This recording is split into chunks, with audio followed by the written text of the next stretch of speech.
Hey guys, and welcome back to the channel. So in our last video, we covered the journey for myself and my partner Amy to a homeowner. So we covered all of the things as in looking for real estate, contacting a broker, and then making a purchase in real estate.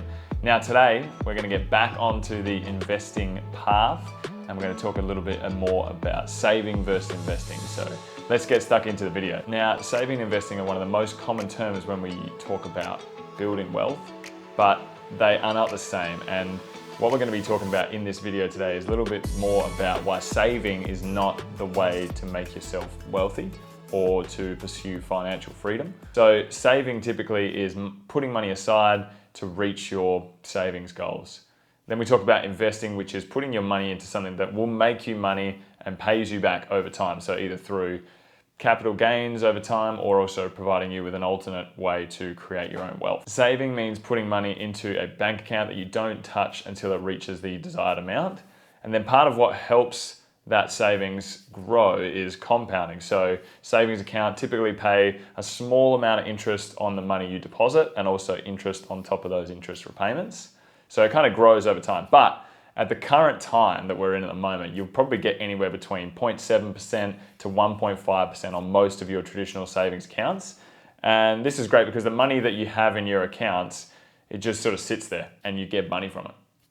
But, and this is a big but, inflation, which I'm sure you've all heard about. Inflation is the cost or the rising cost of living, which is approximately about 2% per year, costs rise. That money is then not going to do you any benefits because it's not even beating inflation at the target that it's at. So the money that's in your savings account essentially is money that isn't actually saving you any money. If anything, it's actually losing you money, especially if it's lower than inflation. Now, when we talk about investing, it means buying objects or what we call assets, be that physical or digital, that increase over time at a much higher rate or that pay you back maybe in the form of a dividend or some form of income.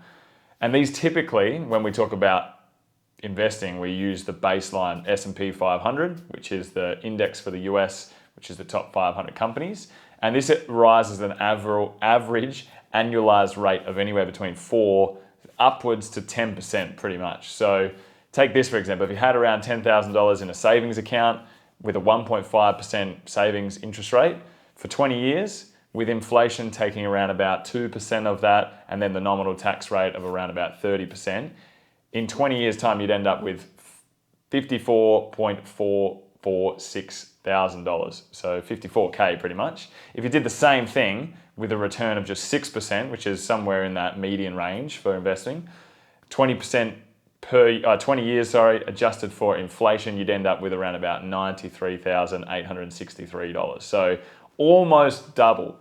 And if you had received a little bit higher return, you would have blown past that easily. And these numbers are also taking into account that change or adjustment for inflation over time. So you can see with these numbers, if you're going to save all the way through, it's going to take you 20 years to try and 5x your money, and it'll take you 20 years and you'll almost 10x your money. So you're getting almost double the amount of work out of it or output out of your input. And also the fact that when you invest your money, it's actually paying you a form of income through dividends most of the time, or the capital gains if it's a very high growth as well. So I just want you guys to conceptualize, especially if you're just getting into investing, you're like, oh, why should I invest? You are not going to be able to save your way to wealth unless you're on like a really high salary or something like that, or your inheritance or something.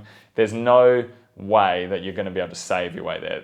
All the people that are wealthy or financially independent have assets or investments that actually pay them money, and that's the way that they become wealthy or financially independent. So please take that away from this message, that you need to find a way. If financial freedom and becoming wealthy is something that you're after, you need to find a way to be able to invest your money into assets that pay you in the long term. So thanks for checking out the video, guys. Please comment below, check out some of my videos that I've put up before, and I appreciate any sort of feedback. I'll see you guys in the next one.